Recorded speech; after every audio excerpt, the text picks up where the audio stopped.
Hello guys. So today welcome to Perfect 100 Cat. So today we will be discussing about HCF and LCM. This is continuation of our discussion of number theory we have discussed in our previous videos. If you have not seen my previous videos, then please find the link in the description and obviously see the previous videos. I have described the concepts of real numbers, etc. So that will be helpful for continuation in this video. Now let's move on to today's discussion. So today we will discuss how to find GCD or HCF, that is the greatest common divisor or highest common factor. So let's move on. So first I will discuss about the steps to find GCD or HCF or two or more numbers.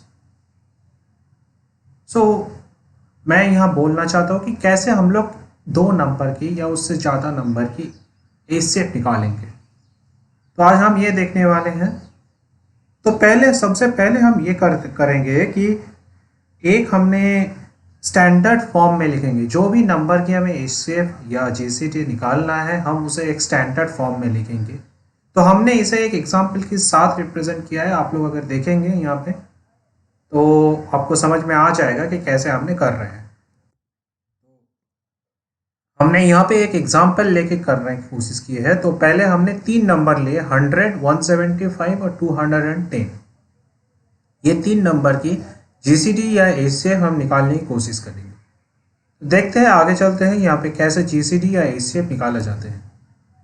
तो पहले हमने ये numbers को एक standard form में लिखा है। Standard form क्या होते हैं ना, उसका बेसिक प्राइम नंबर्स में हमने लिखा है। जैसे कि 100 का में 5 इंटू 5 इंटू 2 इंटू 2, तो ये है एकदम बेसिक, यानी 2 भी एक प्राइम नंबर है, 5 भी एक प्राइम नंबर है। तो हमने इसको प्राइम नंबर्स की फॉर्म में लिखे हैं। उसके बाद हम 175 में जाते हैं। 175 में हमने लिखे 5 इंटू 5 इंटू 7 और उसके बाद जाते हैं 210। इसमें हमने लिखे हैं 5 इंटू 2 इंटू 7 इंटू 3। तो अब हम आगे बढ़ते हैं। इसका नेक्स्ट स्टेप क्या होगा? नेक्स्ट स्टेप हम क्या करेंगे? नेक्स्ट स्टेप हम ये करेंगे कि हमने सारे प्राइम फैक्टर्स को, जो भी कॉमन प्राइम फैक्टर्स है इन सब के बीच की, उसे हम लेंगे और जितने भी पावर्स कॉमन आ रहे हैं हम उसे कंसिडर करेंगे। वो क्या है? अब इस एग्जाम्पल की अगर हम बात करें तो इस एग्जाम्पल में हमारे सारे में से कॉमन एक ही है, वो है 5 टू द पावर 1, यानी 5 की सबसे ज्यादा पावर 1 ही, यानी सिर्फ 5। तो हमने क्या किया? Writing the common prime factors along with their powers. तो कॉमन प्राइम फैक्टर जो है यहाँ पे 5 आ रहे हैं सारे ही कॉमन प्राइम फैक्टर, और 5 के सबसे हाईएस्ट पावर जो आ रहे हैं वो है 1। तो हम उसे लिखे हैं। इसके आगे अगर इससे ज्यादा आएगा तो फिर हम उसे मल्टीप्लाई करेंगे, जो हमने अगले स्टेप पे अब दिखाए हैं कि हमने सारे प्रोडक्ट्स जो होंगे उसे हम मल्टीप्लाई करेंगे, जो अलग अलग प्राइम नंबर्स होंगे, और वो होगा हमारा फाइनल आंसर। यहाँ पे हमारे फाइनल आंसर आ रहे हैं 5। तो गाइस हमने यहाँ पे इसके बारे में बताया है। अब आगे अगर हमने यहाँ पे कुछ हमने आपको करने के लिए दिए हैं, ये हमने क्वेश्चंस लिखे हैं। आप कोशिश करें कि ये सारे कुछ करने की, मैंने 3 यहाँ पे दिए हैं, तो आप लोगों ने घर पे ये करने की कोशिश करेंगे कि इन लोगों की HCF क्या हो रहा है। जैसे जैसे स्टेप्स हमने बताए उस स्टेप्स को फॉलो करते हुए आपने HCF निकालने की कोशिश करेंगे। हमने आंसर ब्रैकेट में लिख के रखे ताकि आप चेक कर सकें कि आपके आंसर्स क्या आ रहे हैं। और अगर आपकी कोई प्रॉब्लम हो तो आप कमेंट में ज़रूर बताइएगा कि कहाँ पे प्रॉब्लम आ रहे हैं, कहाँ सॉल्व करने में दिक्कत हो रहा है, तो वो फ़ायदा होगा। हमने आपको हेल्प भी कर सकते हैं कि कैसे करना है।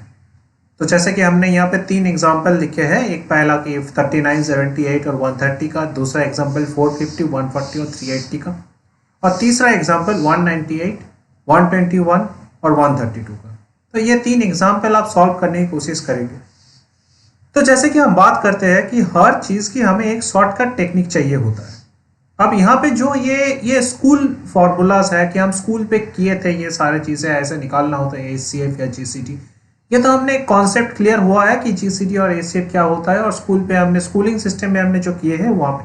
लेकिन अगर हमने इस चीज़ को किसी कॉम्पिटिटिव एग्ज़ाम में या किसी एंट्रेंस एग्ज़ाम में करना है, चाहे वो कैट हो, जेट हो या फिर कोई भी बैंक पीओ के एग्ज़ाम्स हो, तो फिर उसे हम शॉर्टकट तरीके से कैसे करेंगे, ये शॉर्टकट तरीके से हम अगले स्टेप में समझाएंगे आपको, और इसका इम्प्लीकेशंस भी हम अगले स्टेप पे आपको समझाएंगे। जैसे कि अब हम देखते हैं कि शॉर्टकट्स, ये एचसीएफ और जीसीटी निकालने के शॉर्टकट क्या होते हैं। तो पहले हमने ये 3 नंबर लिया, जैसे कि मैंने कह रहा था कि टाइम कंज्यूम में हो जाएगा अगर ये सारे स्टेप्स आप फॉलो करते जाएंगे। ये नंबर्स हमने कंसीडर किए 522 1653 168। इसे आप अगर डिवाइड करेंगे प्रॉपर इसका प्राइम फैक्टर्स में तो ये काफ़ी लंबा प्रोसेस चलेगा और आपको काफ़ी सोचना भी पड़ेगा कि इसका प्राइम फैक्टर्स क्या है, इसका क्या क्या प्राइम फैक्टर्स आएगा। तो उतना ज़्यादा अगर हमें करना पड़े, अगर हमारे पास टाइम कम रहे तो उतना ज़्यादा स्टेप्स अगर हम करने लगे तो ऑब्वियसली बहुत टाइम कंज्यूमिंग हो जाएगा और हमें एक प्रॉब्लम सॉल्व करते करते सारे पेपर निकल जाएगा। तो ऑब्वियसली इसका नेक्स्ट स्टेप हम क्या करेंगे, हमने पहले सारे नंबर्स को सब्ट्रैक्ट करते हैं। हम इसे सब्ट्रैक्ट क्यों कर रहे हैं, क्योंकि ये कॉन्सेप्ट और भी डिटेल में हम इस एग्जाम्पल की बात आपको समझाएंगे। ये एग्जाम्पल हम पहले देख लेते हैं क्या कर रहे हैं। हमने पहले सबको सब्ट्रैक्ट कर रहे हैं और सब्ट्रैक्ट करने की बाद सबसे लोएस्ट जो वैल्यू आ रहा है, सबसे लोएस्ट सब्ट्रैक्शन करने के बाद सबसे लोएस्ट वैल्यू जो आ रहा है हम उसे कंसीडर कर रहे हैं। लोएस्ट डिफरेंस जो आ रहा है हम उसे कंसीडर कर रहे हैं। यहाँ पे वो है 30। अब हम 30 का प्राइम फैक्टर्स और या फिर उसका जो नंबर्स है हम उसे निकालेंगे, जो फैक्टर्स है 30 का हम उसे निकालेंगे। सिर्फ प्राइम फैक्टर्स नहीं, सारे फैक्टर्स 30 का हम निकाल रहे हैं। अब हम देखेंगे कि 30 का इनमें से कौन कौन से 30 का फैक्टर्स ये तीनों को डिवाइड करेगा। तो देखिए अगर हम देखेंगे इस तरह से तो ये काफ़ी आसान हो जाएगा। हम क्यों कह रहे हैं कि आसान हो जाएगा, क्योंकि देखिए 30 का फैक्टर्स है 1 2 3 5 6 10 15 और 30। अब अगर आप कंसीडर करेंगे यहाँ पे तो देखिए 1653, यानी ये एक प्राइम नंबर है, सॉरी प्राइम नंबर नहीं, ये एक ऑड नंबर है, ये कोई इवन नंबर तो है नहीं। तो यहाँ पे जितने भी इवन नंबर्स है 2 6 10 30, ये सारे इसका कभी भी इसका डिवीजन नहीं हो सकता। तो अगर ये डिवीजन नहीं होगा तो बाकी बचे रहते हैं हमें 3 5 और 15। अब 15 को भी कंसीडर करने की जरूरत नहीं है, क्योंकि अगर ये 3 और 5 होगा तो 15 भी अपने आप ही आ जाएगा। तो हम देखेंगे सिर्फ 3 और 5। अब अगर कंसीडर करते हैं 5 का, तो 5 का डिविजिबिलिटी में लास्ट में 0 या 5 होना जरूरी है। आगे हम लोग डिविजिबिलिटी भी पढ़ेंगे, तब हम देखेंगे कि डिविजिबिलिटी में जब हम चेक करते हैं तो 5 के लिए 0 या 5 होना जरूरी होता है। इनमें से कोई भी नंबर में 0 या 5 नहीं है, यानी सिर्फ और सिर्फ 3। तो इसका जीसीडी हो जाएगा 3। जैसे कि हम यहाँ पे देख रहे हैं कि हर एक को चेक करके हमको आ रहा है कि 3। अब हम देखेंगे कि ये क्यों हो रहा है। अब इसके लिए हमें एक कॉन्सेप्ट समझना पड़ेगा, वो है नंबर लाइन का, जो हमने रियल नंबर्स को समझाते हुए आपको समझाया था कि नंबर लाइन पे जो भी नंबर रहता है उसे हम रियल नंबर कहते हैं। तो एक नंबर लाइन पे अगर 2 इंटीजर है तो हम ये एग्जाम्पल से कंसीडर करते हैं तो आपको और बेहतरीन तरीके से समझ में आएगा। मान लीजिए 2 नंबर 68 और 119। अगर ये 2 नंबर को आपको एचसीएफ या जीसीडी निकालना है तो आप 68 का भी अगर प्रॉपरली आप प्राइम फैक्टर्स में उसको फैक्टराइजेशन करेंगे तो वो काफ़ी टाइम टेकिंग होगा 119 को भी। तो हम यहाँ पे क्या कर रहे हैं, इस दोनों की एक सब्ट्रैक्शन निकाल रहे हैं और वो आ रहा है 51। अब हम ये कह रहे हैं कॉन्सेप्चुअली कि अगर 68 और 119 का एक कॉमन फैक्टर हमें निकालना है, प्रॉपर्ली आप ये याद रखिएगा, अगर 68 और 119 का एक कॉमन फैक्टर हमें निकालना है तो फिर वो कॉमन फैक्टर 51 का या तो डिविजर होगा या फिर कोई फैक्टर होगा। चलिए आगे देखते हैं। So only the factors of 51 can divide both these numbers. मैंने यही बात आपसे कह रहा था कि 51 का कोई एक फैक्टर होगा जो इसे डिवाइड कर सकते हैं। तो यहाँ पे इसीलिए हमने एक नोट की दौर पे लिख के रखे है जो आपकी बाद में काम आएगा, या आप हमेशा से याद रखिएगा, आगे चल के जब आप प्रॉब्लम सॉल्व करेंगे तो वहाँ पे बहुत ही फायदा होगा। For any number to be able to divide both the numbers in a number line, it can also do so if it is a factor of the difference between the two numbers.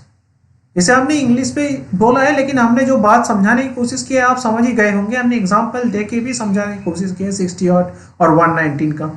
और देखिए हम जब ये तीन बड़े बड़े numbers होंगे तो इसका सबसे छोटा सब्ट्रैक्शन डिफरेंस, सबसे छोटा डिफरेंस को अगर हम ले लेते हैं तो वो काफ़ी आसान हो जाएगा हमें इसके जीसीडी या एचसीएफ निकालने के लिए।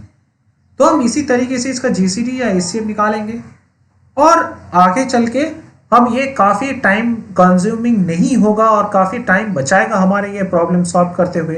तो ऑब्वियसली हम आगे से इस तरह से सॉल्यूशन निकालेंगे जो कि हमें काफ़ी फ़ायदा देगा। और स्टेप्स वाइज अगर आप निकालना चाहते हैं, अगर आपकी स्टेप्स वाइज आसान लग रहा है तो आप पहले स्टेप्स वाइज करने की कोशिश कीजिए, जो हमने ऑलरेडी पहले में दिखा चुके हैं, पहले स्लाइड में भी मैंने दिखा चुके हैं। वहाँ पे आप स्टेप्स फॉलो करके भी कर सकते हैं। ये एक शॉर्टकट टेक्निक था। अब हम आगे चल के दिखाते हैं कि ये एचसीएफ या जीसीटी से कैसे प्रॉब्लम आ सकते हैं आपके कॉम्पिटिटिव एग्जाम्स में। तो चलिए आगे चलते हैं। एप्लीकेशंस ऑफ जीसीटी और एचसीएफ, हमने इस जीसीटी और एचसीएफ का एप्लीकेशन कैसे, तो हमने यहाँ पे एक प्रॉब्लम लिया है। देखिए यहाँ पे बोल रहे हैं rectangular paper has dimension 18 metre और 6 मीटर, यानी इसका लंबाई था 18 मीटर और चौड़ा था 6 मीटर की। तो 18 मीटर और 6 मीटर के डायमेंशन में हम इसको कितने टुकड़े कर सकते हैं, सबसे छोटे छोटे कितने टुकड़े कर सकते हैं ताकि 1% भी पेपर यहाँ पे ना बचे। तो ये करने के लिए हमें क्या चाहिए, यह करने के लिए हमें जो टेक्निक है इसका ये है, जो भी लेंथ और ब्रेथ दिया गया है यानी 18 मीटर और 6 मीटर, इसका हम एचसीएफ निकालेंगे और जो भी एचसीएफ आएगा वो उस लेंथ, उस स्क्वायर यूनिट का हमने इस पूरे पेपर को उस स्क्वायर यूनिट में हम डिवाइड करेंगे। यानी यहाँ पे अगर हमने यहाँ पे सॉल्यूशन देखते हैं तो हम देखते हैं कि 6 मीटर आए हैं हमारी यहाँ की एचसीएफ, और हमने इसीलिए इस पेपर को 6 मीटर की एक स्क्वायर फॉर्म में हम इसे पीस 6 मीटर स्क्वायर फॉर्म पे हम पीसेस करेंगे इस पेपर को, ताकि इसे बाद में हमें कोई भी पेपर ना बच जाए। आगे इसे हम और एक एप्लीकेशन आपको दिखाते हैं कि एचसीएफ और जीसीडी का और एक एप्लीकेशन जो कि कॉम्पिटिटिव एग्जाम में आने के चांसेस होता है वो है इस तरह की। मान लीजिए एक ग्रुप में डिवाइड करना है 437 क्रिकेटर से और 342 फुटबॉलर से, ऐसे डिवाइड करना है कि सेम नंबर ऑफ प्लेयर्स रहेगा। यहाँ पे स्टूडेंट्स हो गया है, ये स्टूडेंट्स नहीं होगा एक्चुअली प्लेयर्स होगा। तो यहाँ पे सेम नंबर्स ऑफ प्लेयर्स रहेगा और साथ में एक ग्रुप में कभी भी सेम नंबर ऑफ क्रिकेटर्स और फुटबॉलर्स नहीं रहेगा। तो लीस्ट नंबर ऑफ ग्रुप्स कितना चाहिए हमें, तो चलिए, और ये भी याद रखना है कि same number of group members होना चाहिए वहां पे, सेम नंबर ऑफ प्लेयर्स होना चाहिए वहां पे। तो पहले हमने यहाँ पे निकालेंगे जीसीडी 437 और 342 का जीसीडी निकालेंगे जो कि आ रहा है 19, और यानी ये है हमारे एक ग्रुप का साइज। अब एक ग्रुप का साइज अगर 19 है तो फिर 437 डिवाइडेड बाय 19 और 342 डिवाइडेड बाय 19, जितना वैल्यूज आएंगे उसको हम ऐड करके total number of groups, list number of groups हमें कितना चाहिए वो आ जाएगा हमारे सामने, जो कि काफी फायदे में रहेंगे और हमें ये काफी आसानी से दिख भी जाएगा। तो हम आगे चलते हैं। तो नंबर ऑफ क्लासेस यहाँ पे हमारे आगे वो है 41। तो ये हमने एप्लीकेशंस ऑफ जीसीडी और एचसीएफ आगे की वीडियोस में हमने एलसीएम कराएंगे। तो वहां पे जीसीडी यानी एचसीएफ और एलसीएम की दोनों की एक साथ भी एप्लीकेशंस होता है, सिर्फ एलसीएम का भी एप्लीकेशंस होता है, जो कि आप ये अगर एचसीएफ का कॉन्सेप्ट आपको क्लियर हो जाएगा तो इन तरह की प्रॉब्लम सॉल्व करने में आपको काफी आसानी रहेगी। तो आज के लिए इतना ही। So guys, if you have liked my video, then please click the like button. Click the like button and share with your friends as much as possible, and subscribe my channel. Moreover, comment below about which video you want next. You can follow us on Instagram also, the link is given in the description, and don't forget to click the bell icon to get notification about my videos. So guys, this is for today. We will meet in the next video, and obviously we will continue to about LCM and applications of LCM in the next video. I think